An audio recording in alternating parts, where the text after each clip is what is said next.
Hello दोस्तों, आप सभी का स्वागत है आपके अपने YouTube channel Aftab study classes में।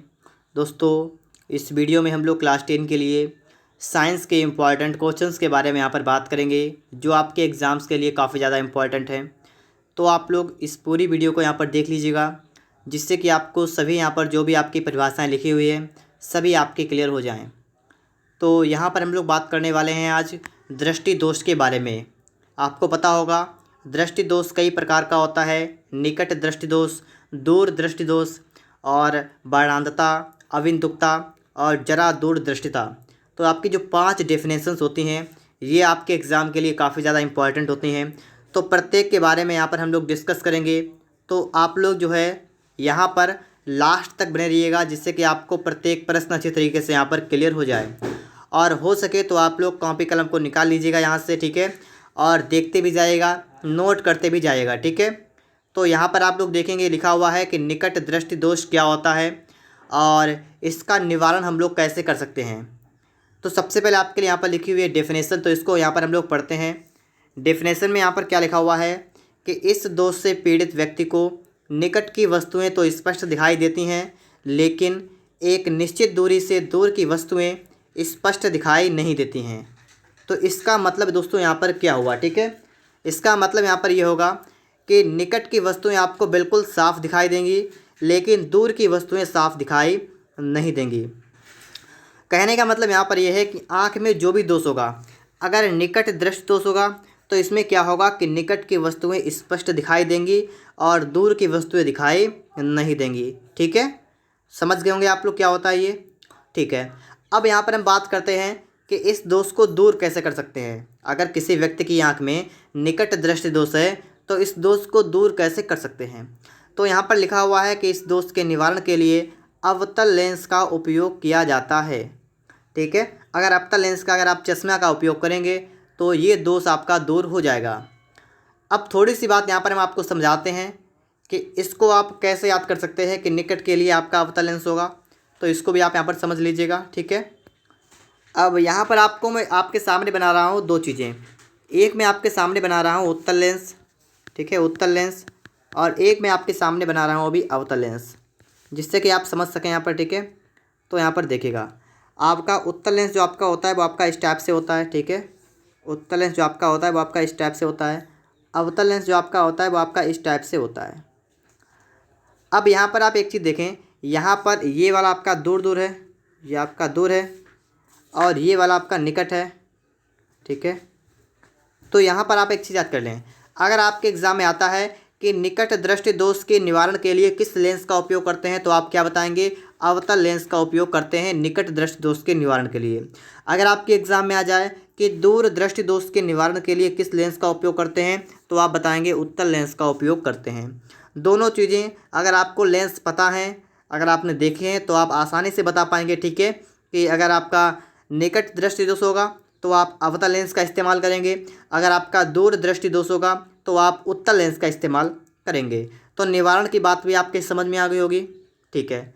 अगली डेफिनेशन आपके यहाँ पर है, और अगर आप लोग चाहते हैं कि इसको आप अपनी कॉपी पर नोट कर लें तो बहुत अच्छी बात है, आप अपनी कॉपी पर भी इसको नोट कर सकते हैं। अब यहाँ पर प्रश्न आपका किया गया है कि दूर दृष्टि दोष क्या होता है, ठीक है, और इस दोष का निवारण भी कैसे करते हैं। तो सिंपल सी भाषा में अगर आपको बताऊँ तो देखिए, आँख में जो दोष होता है अगर दूर वाला होगा तो इसका मतलब ये हुआ कि आपका दूर का साफ दिखाई देगा और पास का साफ दिखाई नहीं देगा, ठीक है। पढ़ के देखते हैं यहाँ पर क्या लिखा हुआ है, इस दोष से पीड़ित व्यक्ति को दूर की वस्तुएं तो स्पष्ट दिखाई देती हैं, लेकिन एक निश्चित दूरी से पास की वस्तुएं स्पष्ट दिखाई नहीं देती हैं। तो आप समझ गए होंगे यहाँ पर दूर दृष्टि दोष क्या होता है। इसमें क्या होता है कि दूर की वस्तुएं साफ दिखाई देंगी और निकट की वस्तुएं साफ दिखाई नहीं देंगी, ठीक है। तो इतनी सी बात होती है, आप यहाँ पर पढ़ के और मेरी बात को सुन के आप लोग यहाँ पर समझ गए होंगे। अब बारी आती है कि इस दोष को भी कैसे दूर करते हैं। तो अभी मैंने आपको एक चित्र बना के दिखाया था कि अगर दूर वाला होगा तो आप पहचान लेंगे, उत्तल लेंस का उपयोग करेंगे। तो बस इस बात को आप ध्यान रखेंगे कि दूर दृष्टि दोष के निवारण के लिए उत्तल लेंस का इस्तेमाल किया जाता है। तो 2 परिभाषाएँ आपको बिल्कुल क्लियर हो गई होंगी, ठीक है। और आपके एग्ज़ाम में हमेशा ये बात पूछ ली जाती है, ठीक है, कि निकट दृष्टि दोष क्या होता है या दूर दृष्टि दोष क्या होता है। इसके अलावा और भी आपकी डेफिनेशंस हैं, उनको भी हम लोग यहाँ पर देखते हैं। तो आपकी अगली डेफिनेशन यहाँ पर आपकी लिखी हुई है, क्या लिखी हुई है आपका यहाँ पर लिखा हुआ है कि जरा दूरदृष्टिता। जरा दूरदृष्टिता ये क्या होता है? अब यहाँ पर आप देखिएगा, लिखा हुआ है कि आयु में वृद्धि के साथ साथ मनुष्य के नेत्र की समंजन क्षमता कम हो जाती है। मतलब क्या होता है कि जब आयु मतलब उम्र में जब वृद्धि होती है, ठीक है, तो इसके साथ साथ क्या होता है कि मानव का जो नेत्र होता है ना, नेत्र, उसकी समंजन क्षमता कैसी होती है, उसकी क्षमता जो है ये कम हो जाती है। मतलब अगर कोई व्यक्ति बूढ़ा हो रहा है, ठीक है, धीरे धीरे, तो क्या होता है कि उसकी जो समंजन क्षमता होती है आँखों की, वो कम हो जाती है। जिससे होता क्या है, जिससे पास में और दूर की वस्तुएं स्पष्ट दिखाई नहीं देती हैं। जिससे क्या होता है कि चाहे पास की वस्तु हो और चाहे दूर की वस्तु हो, उस व्यक्ति को स्पष्ट दिखाई नहीं देती है। और व्यक्ति के नेत्र में दोनों प्रकार के दोष हो जाते हैं।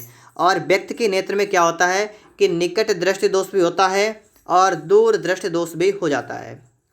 तो आपको बताया गया है, ठीक है, एक बार फिर से मैं आपको बता रहा हूँ, आप समझने की कोशिश करिएगा कि जरा दूरदृष्टिता क्या होती है। जैसे व्यक्ति जो है जब बूढ़ा होता जाता है, ठीक है, तो क्या होता है उसके आँखों की जो क्षमता होती है वो कम हो जाती है।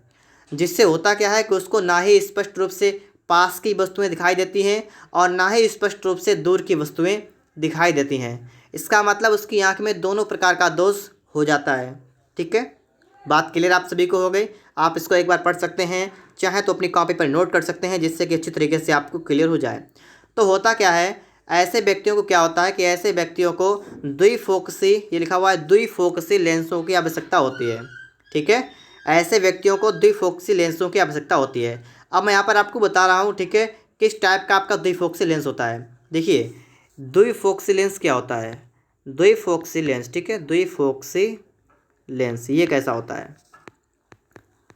आपने देखा होगा, जो आपके घर में अगर हैं कोई बड़े बड़े लोग, ठीक है, तो आपको देखा होगा, आपने चश्मे आपने देखे होंगे उनके।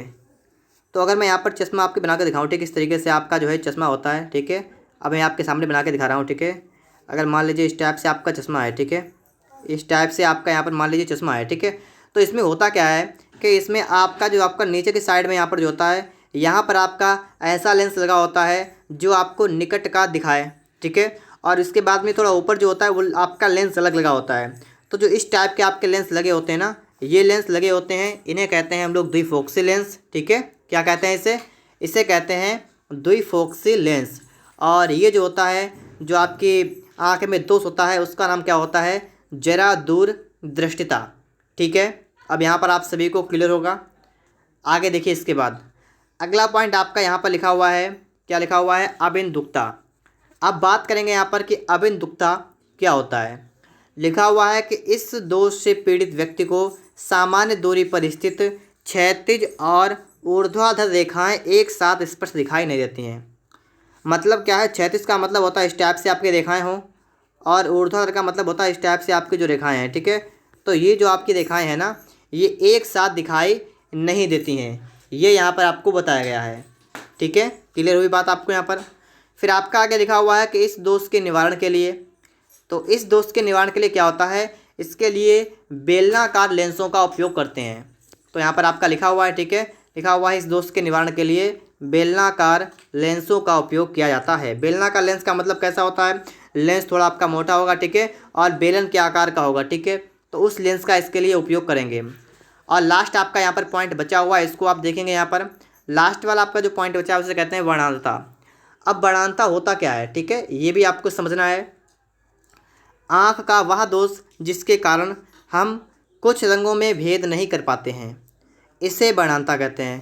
ठीक है, इसका मतलब यहाँ पर क्या हुआ कि आप क्या करेंगे, अगर आपकी आँख में वर्णांतता रोग है तो आप कुछ रंगों में भेद नहीं कर पाएंगे, मतलब पहचान नहीं पाएंगे रंगों को। ठीक है, आगे लिखा हुआ है कि वर्णांत व्यक्ति की आँख के रेटिना में कुछ संक्वाकार रेखाएं नहीं होती हैं, जिसके कारण वह कुछ रंग नहीं देख पाता है।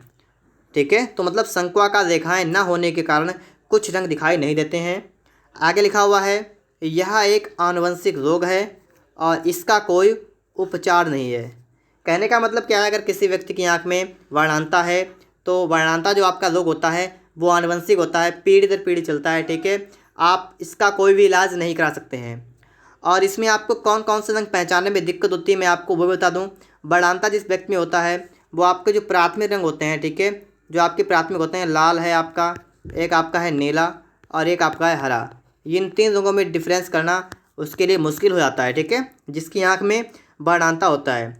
अब मैं आपको एक ऐसा चित्र दिखा रहा हूँ, ठीक है, जिससे कि आप समझ पाएंगे कि एक इसका मतलब इसको चेक आप कैसे कर सकते हैं कि आपकी आँख में ये दोष है या नहीं। तो आप लोग वीडियो में लास्ट तक बने रहिएगा। अब मैं आपको ले चलता हूँ एक चित्र की तरफ, ठीक है। तो देखते हैं यहाँ पर।